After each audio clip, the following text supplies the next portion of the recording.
Good morning friends. आज हम फिर एक फिजिक्स की क्विज़ लेके आए। तो आइए करते हैं शुरू। पहला प्रश्न है, अदिश राशि है। ऑप्शन ए बल आघूर्ण, ऑप्शन बी ऊर्जा, ऑप्शन सी संवेग, ऑप्शन डी ये सभी। तो मैं आपको एक चीज़ बता दूं कि जो बल आघूर्ण है वो एक टेंसर होता है, यानी कि प्रदिश होता है, ना अदिश होता है ना सदिश होता है, लेकिन इसे अपन सदिश में ही काउंट कर लेते हैं।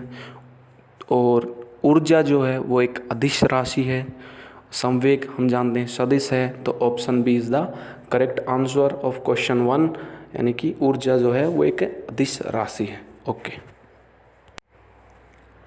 प्रश्न नंबर 2, कार्य का एसआई मात्रक है। Option A joule, option B kelvin, option C calorie, option D horsepower.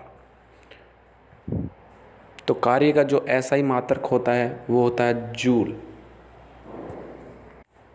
तो option A is the correct answer of this question. प्रश्न नंबर 3, एक अश्वशक्ति बराबर होता है।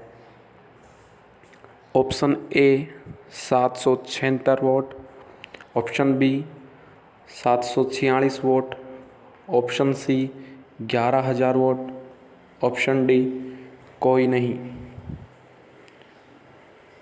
तो जो हॉर्स पावर होता है उसमें होता है 746 वोट, यानी कि option B is the correct answer of question number 3।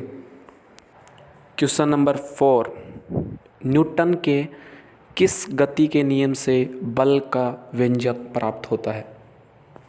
Option A प्रथम, ऑप्शन बी द्वितीय, ऑप्शन सी तृतीय, ऑप्शन डी कोई नहीं।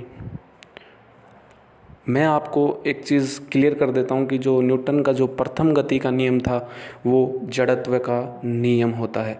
जो दूसरा नियम है वो बल के व्यंजक का नियम होता है, यानी कि बल और संवेग से संबंधित होता है। और जो तृतीय नियम है वो क्रिया प्रतिक्रिया का नियम होता है, यानी कि every reactions make a reaction anti reaction. Okay. तो option B is the correct answer of this question number 4। Question number 5, पृथ्वी के प्लायन वेग का मान है। ऑप्शन ए 9.8 मीटर पर second square, option B 6.4 metre पर सेकेंड, ऑप्शन सी 11.2 किलोमीटर पर सेकेंड, ऑप्शन डी 12.4 किलोमीटर पर सेकेंड। देखो, एक देखने लायक चीज़ यहाँ पे ये है कि प्लायन वेग पूछा है, यानी कि वेग पूछा है, तो वेग का मात्रक होता है मीटर पर सेकेंड, यानी कि ऑप्शन ए में जो मात्रक है वो है मीटर पर सेकेंड स्क्वायर। तो सारा खेल मात्रकों का ही है, तो ऑप्शन ए तो कैंसिल आउट हो गया। अब 3 ऑप्शन बचे, इनमें से एक ऑप्शन करेक्ट है। तो मैं बता दूं कि जो प्लायन वेग वह वेग होता है जिस वेग से अगर किसी वस्तु को हम पृथ्वी से फेंकते हैं तो वो गुरुत्व त्वरण से मुक्त हो जाए, यानी कि वो दोबारा पृथ्वी पर लौट के नहीं आए। तो वो वेग जो होता है वो होता है 11.2 किलोमीटर पर सेकेंड। ओके। तो ये जो ऑप्शन नंबर सी है वो इसका राइट आंसर है। ओके। क्वेश्चन नंबर 6, ध्वनि तरंग किस प्रकृति की होती है।